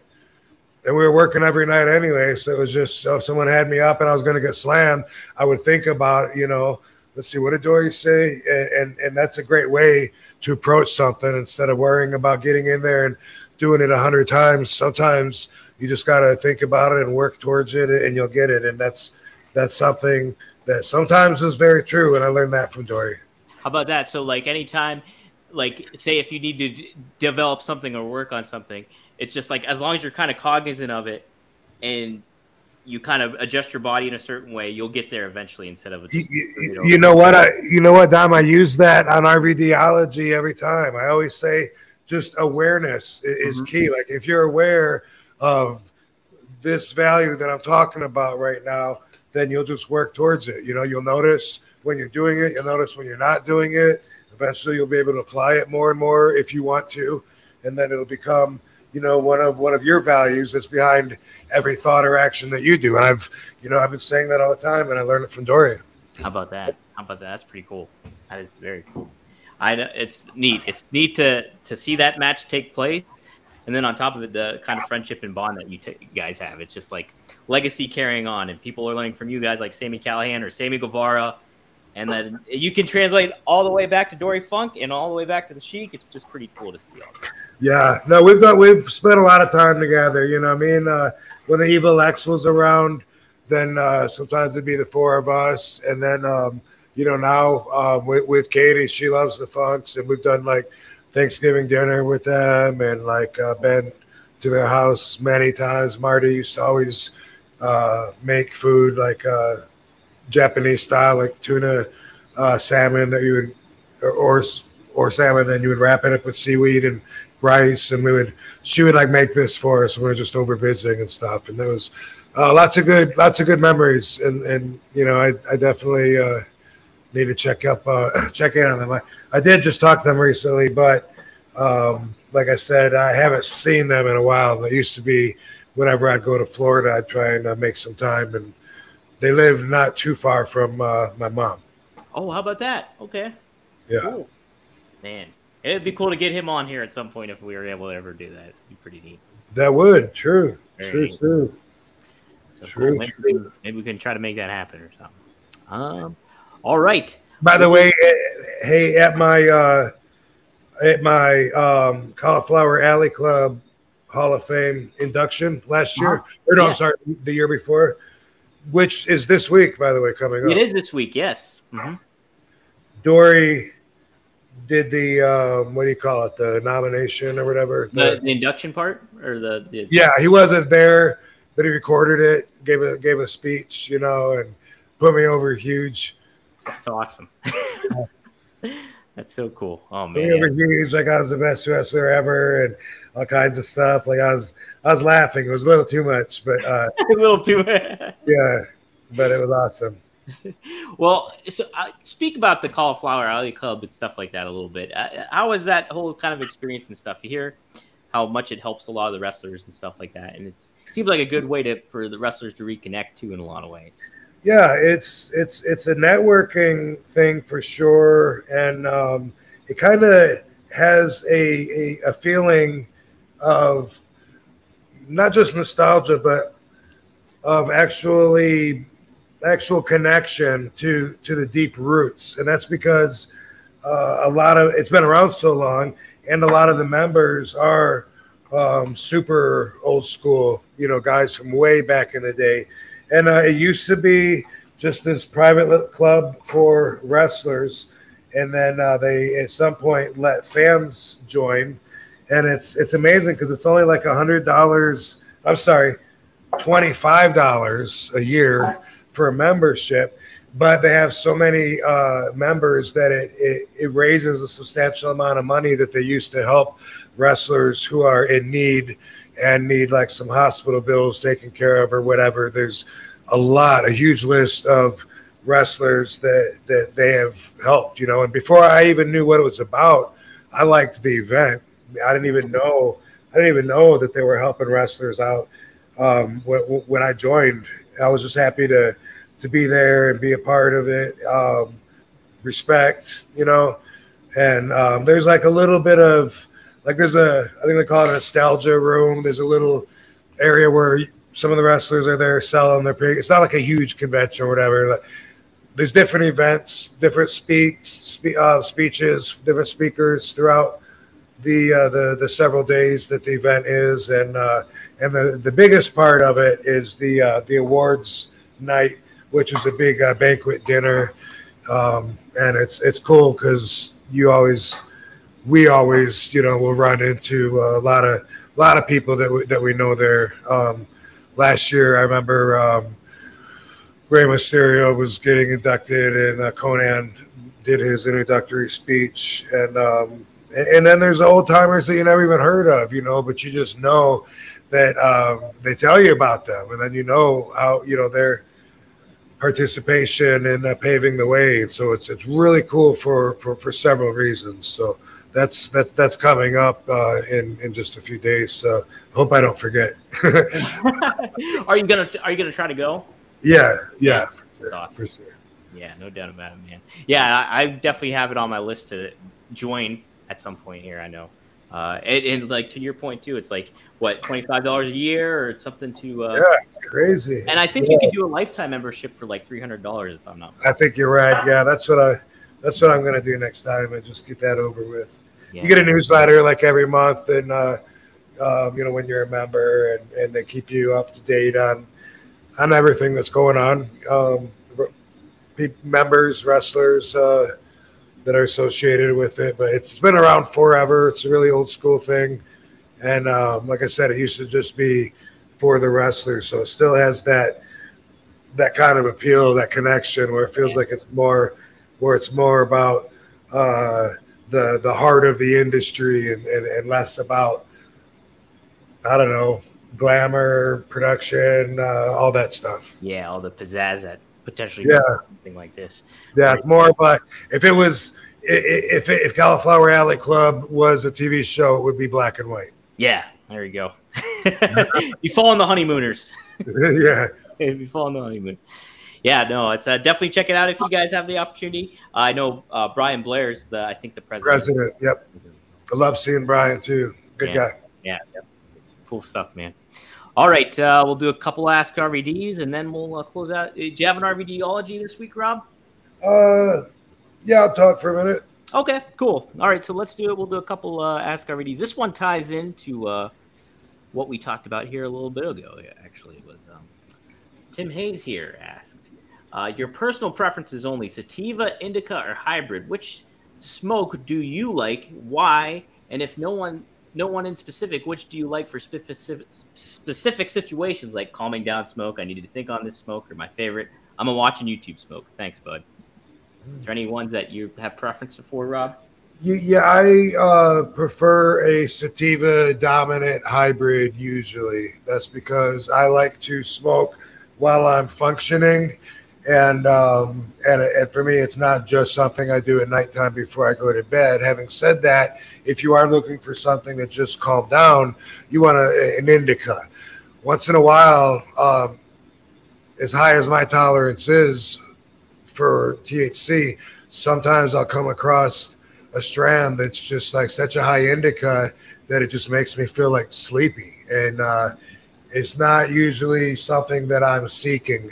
I'm usually like, damn, this weed's making me tired and I'm trying to be productive. And instead I feel like taking a nap, and it's usually something I fight. So I'm like loading up with caffeine, but I'm aware of that. So, but if that is what you're looking for, then calming down, I would say definitely just get like a really strong indica. And I prefer mostly sativa dominant hybrids. Okay. And that kind of elevates you a little bit and kind of makes you like feel ready to go. It can, yeah. Mm-hmm. Yeah. Yeah. Okay. I'll have to keep that in mind too. Another thing, kind of health-wise, BBDC. It's me, VBDC. Says, can you tell me specifically what kind of stem cell treatment you received that gave you such relief? Thanks, RVD. You're the best. Love you and love the new pod. Did you get your stem cells? I did stem cells. I believe it was 2019. Mm-hmm.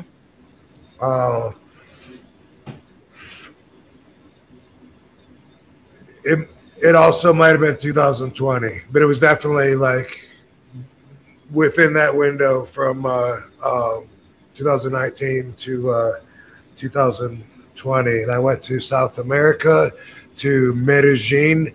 I went to this place that plenty of my peers had been to, and everybody was reporting these miraculous results, surgery-like improvements on torn ligaments and such.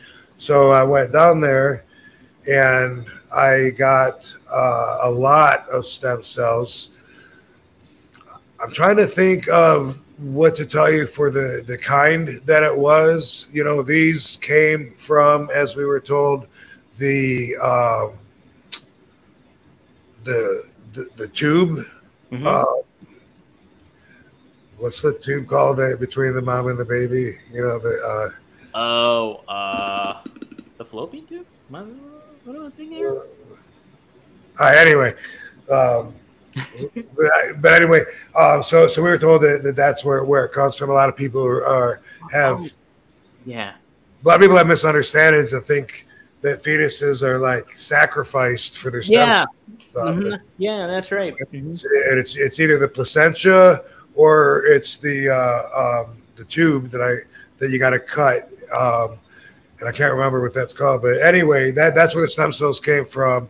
And I got them all over. I got hair rejuvenation, facial rejuvenation, and I got both shoulders done. I got both wrists, had stem cells shot into them, my entire spine between every one of my vertebrae, another shot in the back to go up to my brain.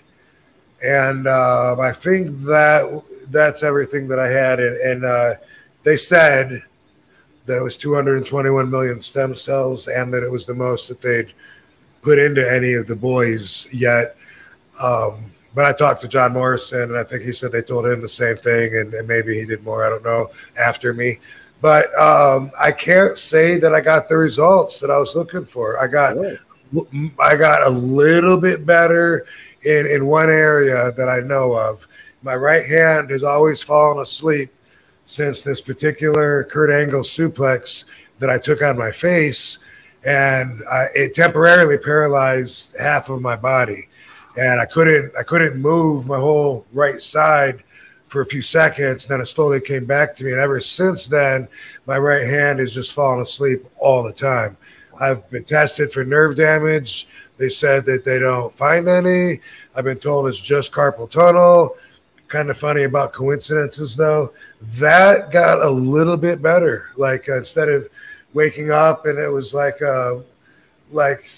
someone was sitting on it, instead of that, it would be like maybe half of that or whatever. And now it's way, way less than it used to be. Besides that, I didn't get any noticeable results within the time frame that they told me that the stem cells would still be in operation. They said 6 months and then they said up to 12 months, some people can still get benefits from having those stem cells, but after that, that's pretty much what you're going to get. So I was told.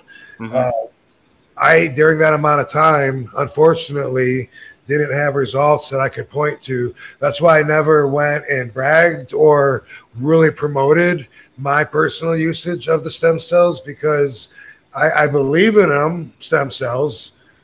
And I've been recently given a possible reason maybe why the stem cells might not have been active in my body. And I was told maybe I had too much metal in my blood and that I should do this drawing out of metal toxins and then try it again.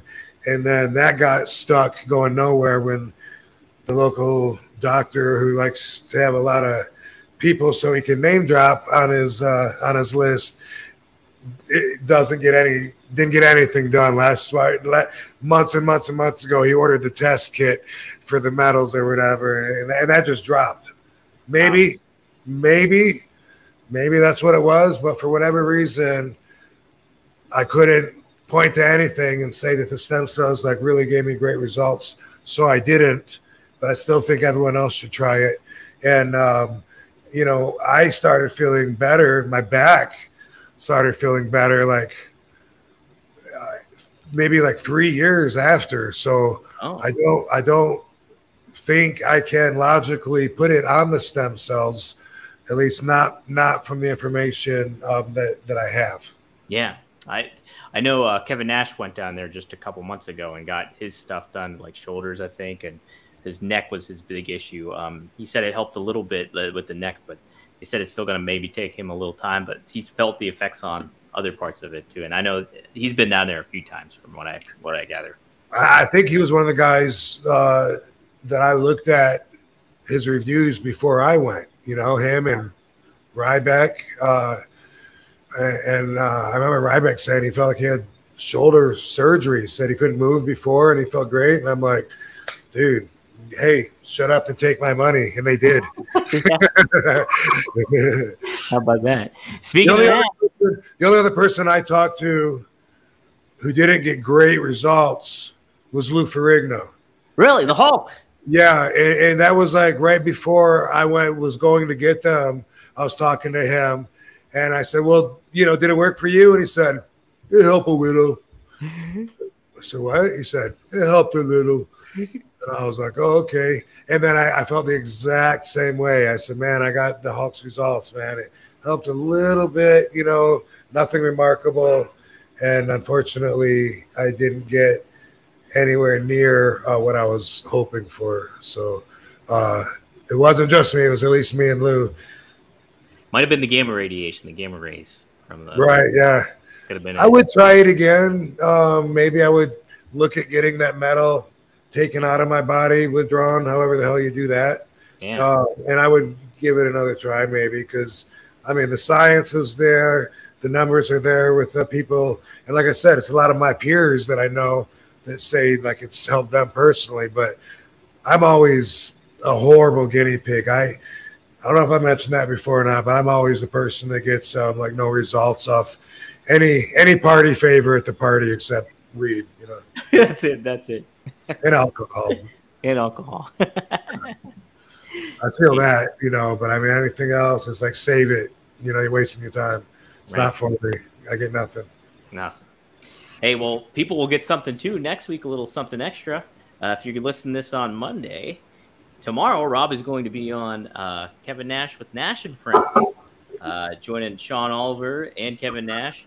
For if you go to clickthisTV.com, you can sign up, and Rob is the special guest. It's a good time, Rob.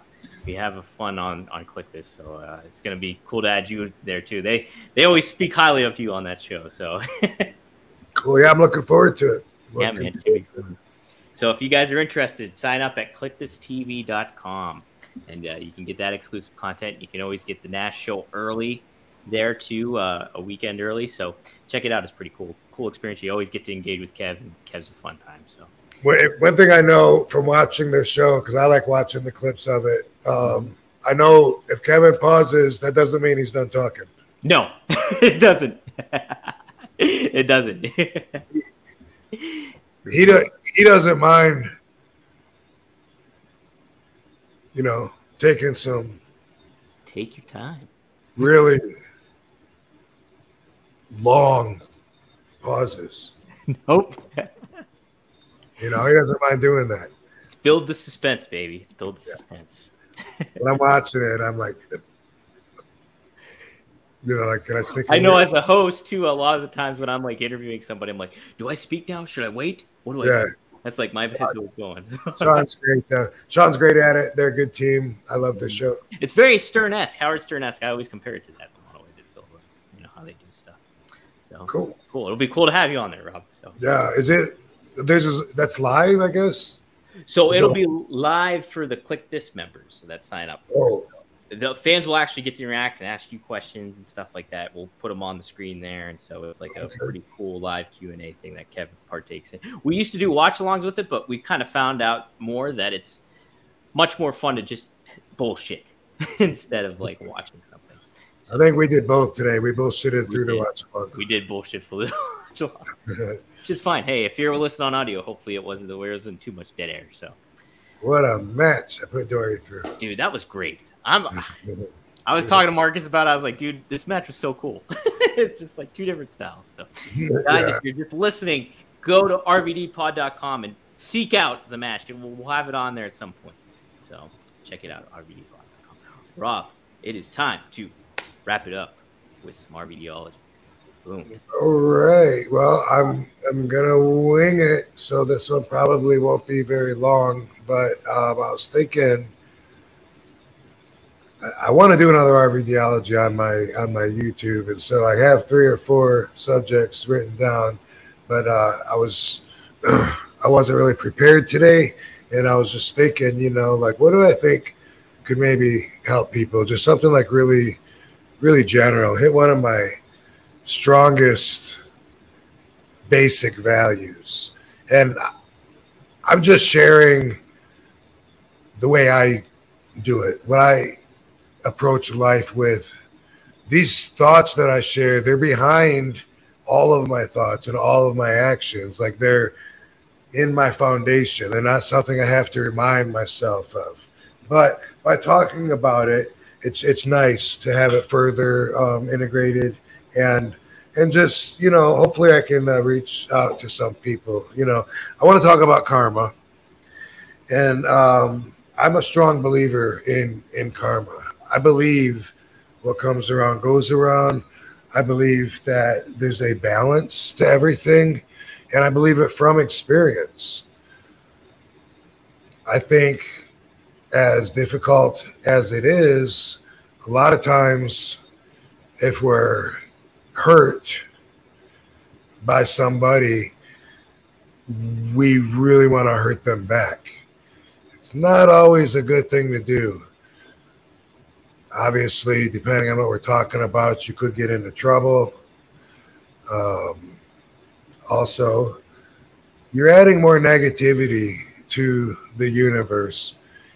And what you don't know is that negativity stays attached to you. Like I think I said last week, it's like you're in a dog cage and you're just shitting all around yourself, and now you're surrounded by just shit. Because what you put out into the universe, it does determine everything about your day, about your life. And when I say everything, of course there's exceptions. You have an agenda. Everyone has their own things going on that nobody else even knows about. But we all have a vibration that's determined by our thoughts. And when we're thinking bad thoughts, guess what? We're vibrating at a negative energy. We just are, even if we don't know it. If we're thinking happy thoughts, guess what? Positive vibration. And what that positive vibration does is it reaches out further than your physical being, Okay, in this sea of energy, it does attract other things that have a similar frequency, other positivity, and also it just makes you seen as and perceived as, taken as a more positive source of energy. So people just looking at you, you can give them energy instead of draining their energy. You can make them happy instead of making them nervous or scared. And you might say, fuck them. Why do I care how they see me? And if that's how you feel, then maybe this isn't for you, because you're probably vibrating negative while you're thinking that right now. And if you love your life and love everything in it, I wouldn't listen to me either. But I do love my life, and I am so blessed, so gifted. I live a fantasy life. I spend all day telling my wife and hearing from her the exact same words: how grateful we are, how blessed we are. And it's honesty. It's not even, I remember reading The Secret, reading how, practice every time you wake up, saying this several times a day. I feel happy, I feel healthy, I feel terrific. That was one of the spiritual exercises where you keep saying that over and over and over. And that's cool. But what I'm saying is, when I talk about my life and how grateful and happy and blessed I am, it's not an exercise. It's just sharing. It's being honest. It's opening up, and it's being real, because that's how happy I am. That's how happy Katie is. And so that is our relationship, is talking and sharing that vibration. And it's awesome.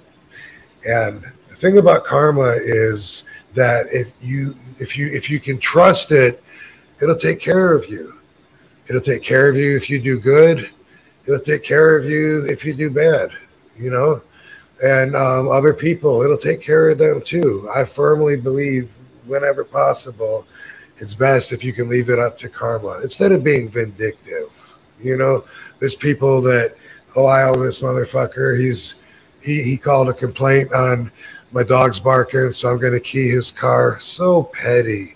That's just like so beneath where I think people should aim to be. Hurt me, I hurt you.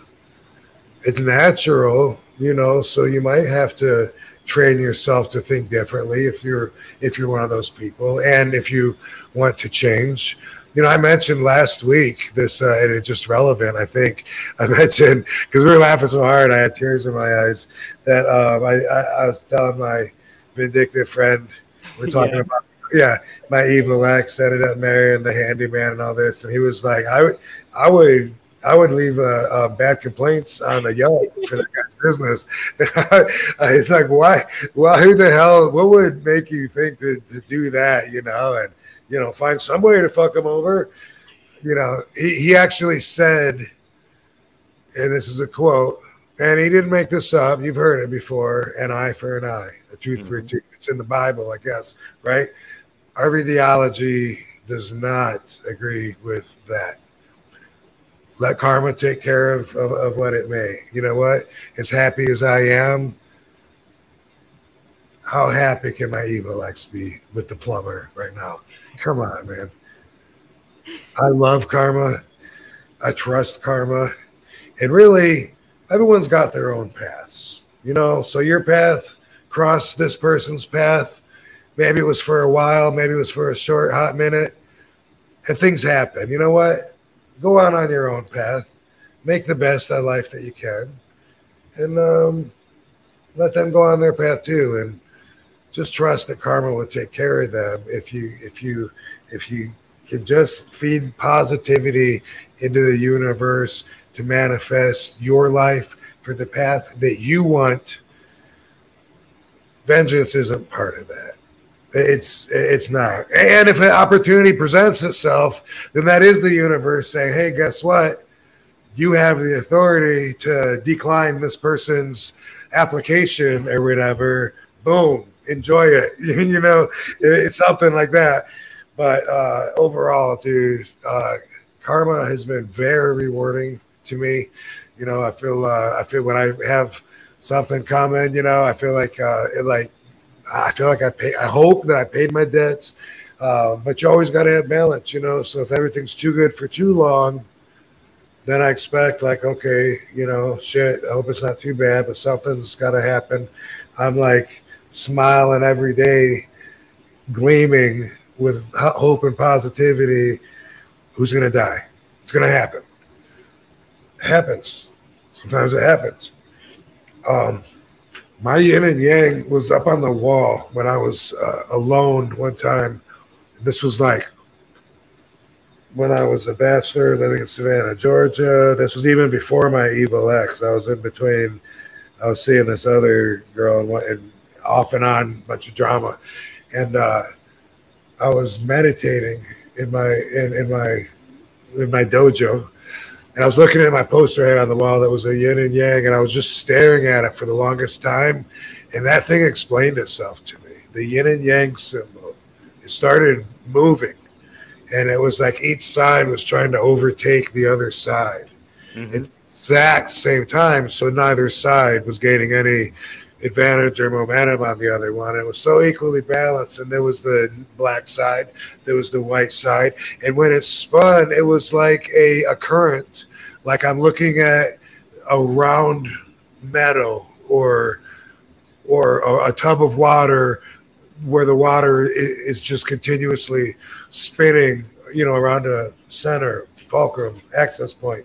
And as that was happening, I realized like all these problems that I thought were stressing me out, each one of them was a rock thrown into that tub of water that kept the current from running smooth. It didn't stop the current, but the current had to go around it. It was an obstruction, and I labeled all the problems I could think of. And you know what? It wasn't that many. I'm all overwhelmed, like my world is crashing on me. I got maybe five things that are on my mind, and I put them, or I saw them, mentally put them in the design, in the shape. And everything that was like really bad, it went in the black. That was like a filing cabinet. You know, if it's positive, boom, it goes in the white. If it's negative, it goes in the black. Now that it's there, I'm aware, I've accepted it. Now it's just a black thing. Now what I got to do is take that rock out and let the current flow through, because it's obstructing my current. I think about one thing at a time, and I'm aware of it. I'm thinking, you know what? I gotta call this person and get this thing straightened out. And then, you know what? Boom. Once I do that, I take it out. And you know what? The current flows smooth then. Each time I pull a rock out, some are bigger, some are smaller, but they're all causing an obstruction and evasion of my chi, which would be that energy. And I saw it that way, and it made so much sense to me that it was like really enlightening. And it was already a part of my life, but it became like a much bigger part of my life. And it also helped me deal with everything with a stoic perspective of, okay, my car broke down on the highway. That's bad.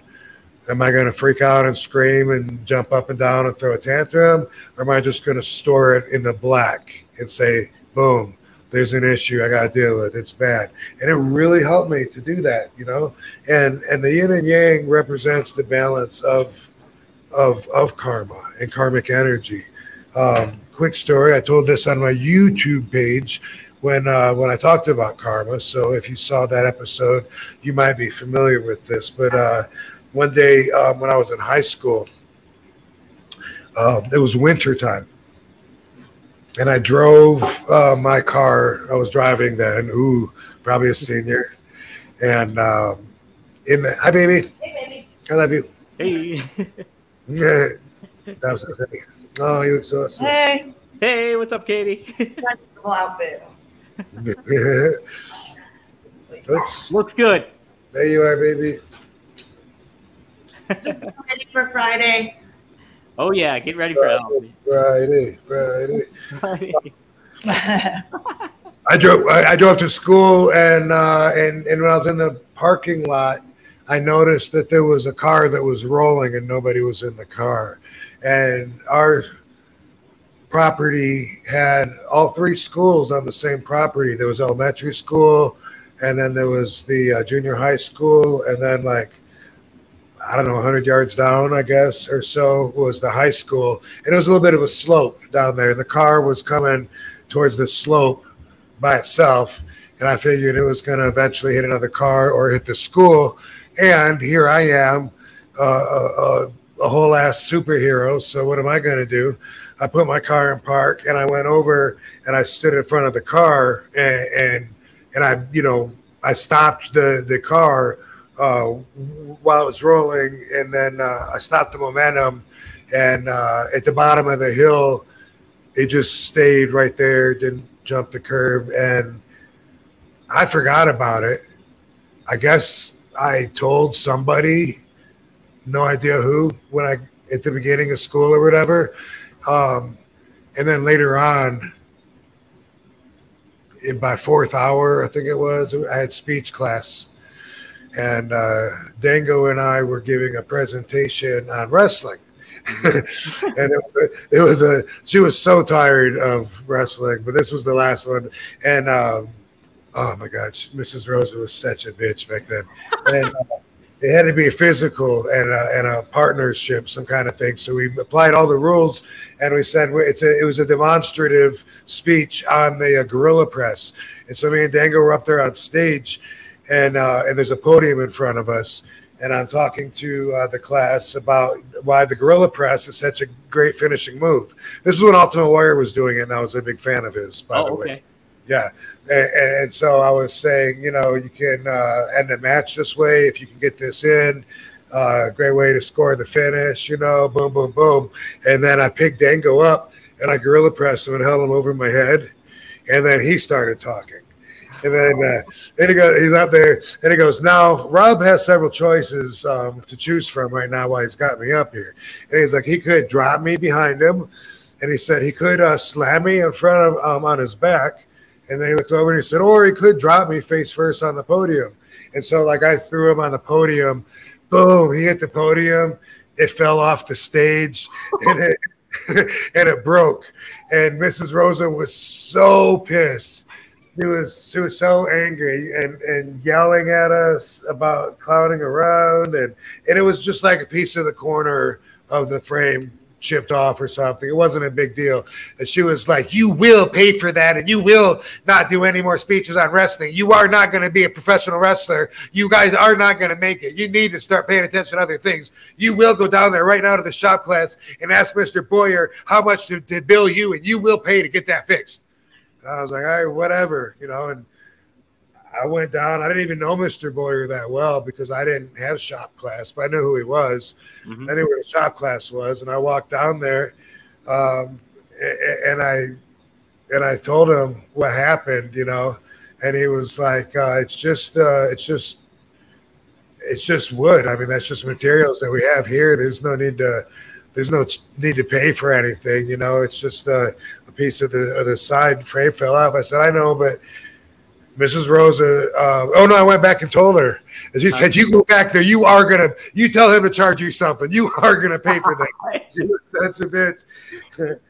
I went back there and I told him, I said, she says you have to charge me something. He said, well, listen, he said, I heard that you helped me out today, and, you know, I'd like to help you out back. And I'm like, what are you talking about?